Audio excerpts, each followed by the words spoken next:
Dice que el tema era Vicentín porque era central por encima del propio Vicentín. Sí, digo, me parece que es una decisión central porque demuestra que tenemos un Estado que ha recuperado una visión estratégica sobre un proyecto de país, y entonces se está tratando de garantizar que una de las herramientas más importantes que tiene la Argentina, que es su capacidad agroindustrial, tanto en términos de generar mercados fuera del país como de asegurar soberanía alimentaria en nuestra propia nación, no caiga en manos de un proceso de concentración transnacional, y que por el contrario también juegue un papel importante como una pieza central en la comercialización de granos y en todo lo que tiene que ver con la producción de alimentos básicos o de materia prima básica, como es la molienda de harina, la producción de aceite. Creo que es un hecho realmente muy significativo. Por ahí no lo sabes, pero por la duda te lo pregunto porque hay mucha manipulación mediática con respecto a eso y quiero clarificarlo si podemos. ¿La intervención es sobre toda la empresa Vicentín o sobre una parte? No, sobre toda la empresa. Sobre toda la empresa, sobre el conjunto de la empresa. Y además es una intervención que se justifica desde todo punto de vista. Desde el punto de vista legal, además hay precedentes, jurisprudencia, en el sentido de que frente a una situación de este tipo, como paso previo a lo que es el rescate, acá se denomina, peyorativamente expropiación, se le da una connotación a la palabra expropiación persecutoria, por decirlo de alguna forma. Hay precedentes de todo tipo. El hecho más cercano en el tiempo fue lo de YPF. YPF se intervino y después se llevó adelante la ley que rescató a YPF. Vos fijate que hoy le pegaba una ojeada al comunicado de Cambiemos, que entre otros firman Negri y Cornejo, y el comunicado dice: no se puede repetir la experiencia ilegal, no sé cuánto, le llenan de adjetivos de YPF y resulta que ellos lo votaron. El bloque radical, después de un largo debate en el Congreso, terminó votando la recuperación de YPF y ahora califican ese hecho como un hecho ilegal. Es increíble la sumisión que tienen a estos grandes grupos económicos y sobre todo a los grandes medios de comunicación. ¿La sumisión o el negocio conjunto que tienen? A ver, yo creo que hay una sumisión política, ¿no? Es decir, son actores de reparto en un escenario y con un guión que montan los grandes grupos económicos, pero son actores de reparto. Uh-huh. Y en este caso lo de Vicentín, ¿les preocupa porque el Estado puede intervenir en el precio de la soja como un actor importante? A ver, le preocupa por varias razones. En primer lugar, porque le pone un límite al proceso de transnacionalización de nuestras exportaciones y de nuestra producción de materia prima en materia de alimentos. Les preocupa porque puede ser fundante de un proceso de desarrollo agroindustrial al que ellos ven con malos ojos, o por lo menos pretenden monopolizar ellos, me refiero a los grandes grupos transnacionales, y no que tenga la impronta de la soberanía del país. Les preocupa porque efectivamente, más que poner precio, es un testigo incómodo en las maniobras monopólicas o cartelizadas y sobre todo en las maniobras de evasión que son muy comunes en este mercado. Que practicaba incluso la propia empresa Vicentín. Vicentín movilizaba mayor cantidad de exportaciones a través de Paraguay y de Uruguay, a través en términos simbólicos, a través de Paraguay y Uruguay que en la propia Argentina. Acá tenía 2.700 empleados y resulta que las firmas que más facturaban son las que tenía en Paraguay con 6 empleados o en Uruguay con 5, que es una manera de eludir, por supuesto, las retenciones, etcétera, etcétera. Entonces, la presencia del Estado, del sector público a través de Vicentín en ese conglomerado, que no es muy extenso, son apenas 7, 8 firmas preponderantes, es un testigo muy incómodo, pero muy incómodo, que genera la dificultad de que a partir de esa presencia se les va a hacer cuesta arriba llevar adelante maniobras de ilusión y de evasión. A ver, lo pongo yo en palabras porque vos no podés. Testigo muy incómodo quiere decir se le termina el curro. Y bueno, en buena medida sí, claro, obviamente. A ver, acá hay empresas transnacionales que son las predominantes, ¿no? Cargill, etcétera, etcétera. Y hay un par de empresas nacionales. Una de ellas es Aceitera Dehesa y la otra es ACA, que es la firma que representa las cooperativas que se nuclean fundamentalmente en Coninagro. Y Vicentín. Vicentín es la que había alcanzado mayor grado de desarrollo de todas ellas. Te reitero, no solamente que porque exportaba prácticamente 9 millones, que fue la última exportación que hizo en el 2019, 9 millones de toneladas de granos, sino porque tenía un lugar también muy, pero muy relevante, primero, segundo lugar, en lo que es la molienda, que da como resultado la harina de soja, el aceite, etcétera. Y eso la había llevado a diversificarse en la estructura alimentaria de la Argentina. Tenía firma, bueno, productora de vinos, etcétera. Que un conglomerado sí. Sí, termina. No, digo que un conglomerado de esta naturaleza sea operado por el sector público es para ellos un dolor de cabeza enorme. Sí, se lo terminan mucho a los movimientos. Te voy a cambiar el tema un minuto porque hay algo en lo que me tenés que educar. Vos sabés que yo te uso como maestro porque para mí sos un referente. ¿Cómo tengo que entender que Rodríguez Larreta sea querellante en una causa de espionaje en el gobierno de Mauricio Macri? Es una buena pregunta. A ver, sí, sobre todo si tomás en cuenta algo más todavía, que es que Rodríguez Larreta, o sea, el gobierno de la ciudad, fue el que proveyó el 90% del personal que venía de la policía de la ciudad de Buenos Aires y se incorporó a la AFI para hacer esa tarea de espionaje.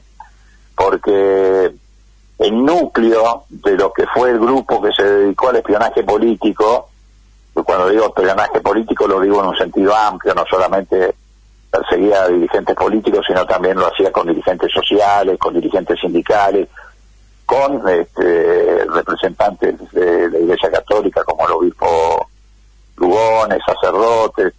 Bueno, el núcleo, el 90% es personal que provenía de la policía de la ciudad de Buenos Aires, que se incorporó a la AFI y que cuando perdieron la elección, hacia fines del año pasado, volvieron a la policía de la ciudad. Así que Larreta proveyó el personal que terminó espiándolo a él, a Santilli.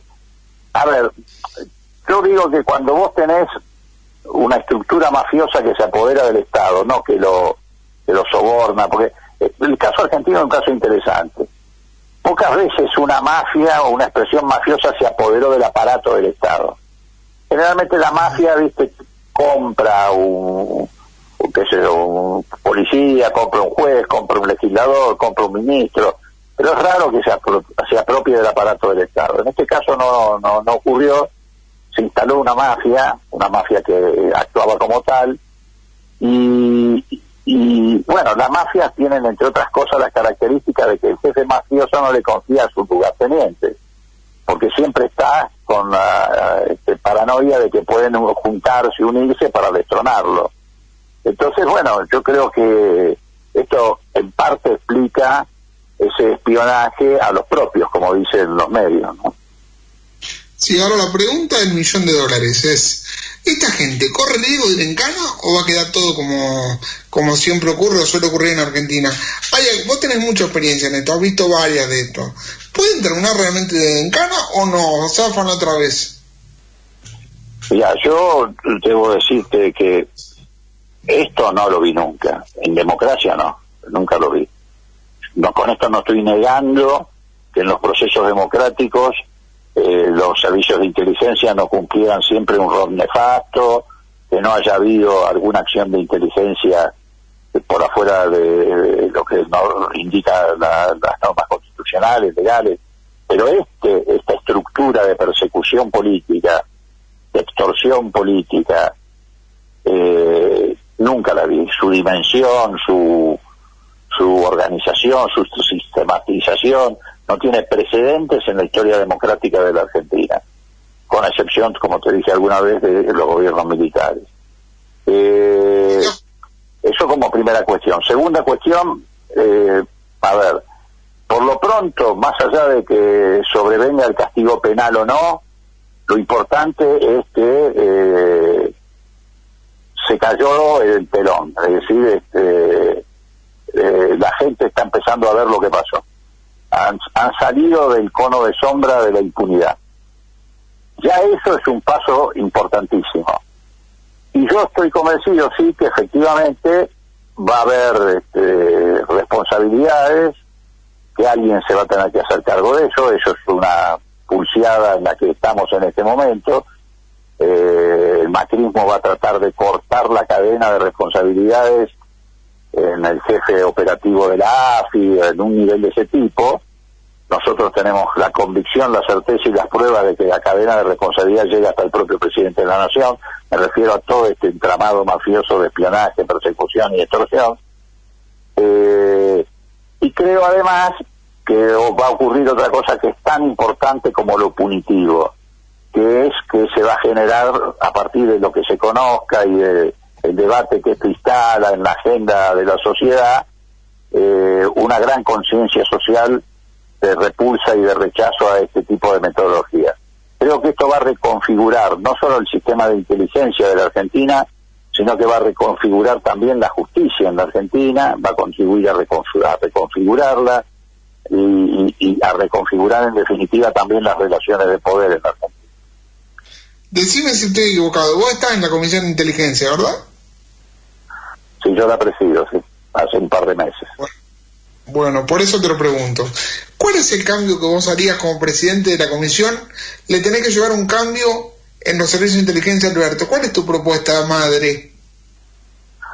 Bueno, buena parte de esos cambios ya se empezaron a operar con la intervención de Cristina Camaño.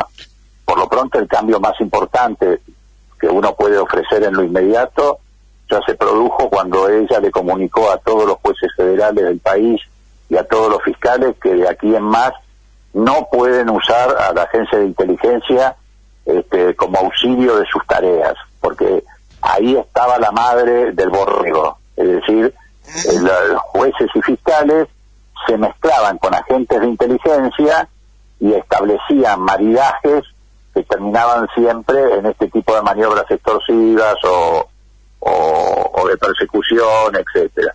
A partir de ahora, los jueces y fiscales que quieran utilizar el sistema de inteligencia tienen que remitirse a la Dirección de Inteligencia Criminal, que para eso existe en el Ministerio de Seguridad, que es la que, bueno, se ocupa de hacer inteligencia en lo que se refiere a la narcocriminalidad, a la trata de personas, es decir, a los delitos de esa naturaleza y volumen. Eso es un paso muy importante. El otro paso importante ya también se dio, que es terminar con los gastos ocultos o reservados de la agencia de inteligencia, cosa que había hecho en el último año de su gestión Cristina Kirchner, y inmediatamente apenas asumió por un DNU, Macri revirtió, volvió a reponer esos gastos reservados. Eso es muy importante porque es la fuente de financiamiento de las operaciones ilegales. Si hay gastos reservados, hay operaciones ilegales. Si esos gastos no son reservados... ¿Cómo? ¿Operaciones periodísticas también? Sí, claro, de todo tipo, periodísticas, judiciales, la que se te ocurra. En cambio, si vos sacás de la oscuridad esos gastos reservados y hay obligación de rendir cuenta de los gastos, es más difícil, mucho más complejo llevar adelante o financiar operaciones ilegales o por afuera de la ley de inteligencia. Y después, bueno, hay que dictar una nueva ley de inteligencia, redefinir los objetivos de la inteligencia, que hoy además tienen características cibernéticas. Hay que definir muy bien que la inteligencia tiene que estar puesta al servicio de defender recursos naturales, de defender al país de ataques especulativos, bueno, lo que realmente tiene que ver con la inteligencia, y además sacar algunas experiencias que hay que legislar. Por ejemplo, yo establecería una prohibición expresa en la nueva legislación para impedir que los medios de comunicación den a conocer escuchas ilegales. No es posible que un delito dé origen a una difusión pública. Me parece que las escuchas ilegales no pueden ser difundidas porque son delictivas. Me parece que este es un punto muy importante. Y además creo que hay que agravar los delitos que están vinculados a la defensa de los derechos y garantías del ciudadano. Por supuesto es delictivo que me sigan a mí o a vos para ver con quién nos juntamos, o qué ideología tenemos, o qué religión profesamos, o qué actividad sindical practicamos. Pero es mucho más grave, como ha ocurrido en este caso, que además de eso te pongan personal doméstico en tu casa para examinar tu intimidad. Así como hay agravantes en otros delitos, también en esto debe haber agravantes, porque si te meten a alguien en tu casa, ya no solamente están tratando de buscar información acerca de tu actividad política, social, sindical, religiosa, sino que además están buscando datos de tu intimidad para llevar adelante políticas de extorsión. Así que, así como hay otros delitos que tienen sus agravantes, también yo creo que estos tienen que tener sus agravantes. Leopoldo, ¿te puedo decir algo sacando el tema de la pandemia, del cual no quiero hablar porque ya hemos hablado mucho? ¿Te puedo decir algo personal y como militante? Necesito decirte que estoy orgulloso de lo que estás haciendo con todo este quilombo histórico que tiene la Argentina en cuanto a los servicios de inteligencia. Realmente me pone orgulloso el gobierno de Alberto por lo de Vicentín, por muchas cosas que ha hecho en el último tiempo, pero lo que están haciendo, lo que estás haciendo vos para transparentar los servicios de inteligencia, a mí me llena de orgullo como argentino y como militante. Te lo quiero agradecer públicamente para cerrar la nota. De verdad lo quería decir, perdóname si te molesto. No, te agradezco, pero además te quiero decir también yo que esto es una tarea que estamos haciendo en equipo, con una mirada colectiva. Son muchos los que están comprometidos en este esfuerzo, están comprometidos legisladores, están comprometidos militantes, están comprometidos hombres y mujeres de la justicia. No, es un esfuerzo colectivo. Acá lo importante es que esta decisión política que tenemos se transforme en una demanda social. Es decir, que la sociedad tome esto, así como defendió la causa de Ramos Padilla, que en un momento dejó de ser la causa de Ramos Padilla para pasar a ser una causa de toda la sociedad. Hoy hay que defender esta política, porque esto es una política. Esto es liberar a la democracia como rehén de estos grupos mafiosos. Y liberar a la democracia es liberar para todos, no es para nosotros, para el oficialismo, para el kirchnerismo, no, es liberar a la sociedad argentina de este tipo de comportamiento mafioso. La verdad, yo no tengo más que agradecerte en nombre mío personal y de este programa lo generoso que sos para con nosotros. Sé que tenés días a 1000 y siempre nos haces un lugar. Es un honor ser parte, aunque sea como militante, de un gobierno como el de Alberto y que lo integren gente como vos. Te lo digo de todo corazón, ¿eh? Vos sabés que yo no regalo elogios. Te agradezco muchísimo. Un abrazo. Te agradezco muchísimo. Un abrazo. Te agradezco muchísimo. Un abrazo.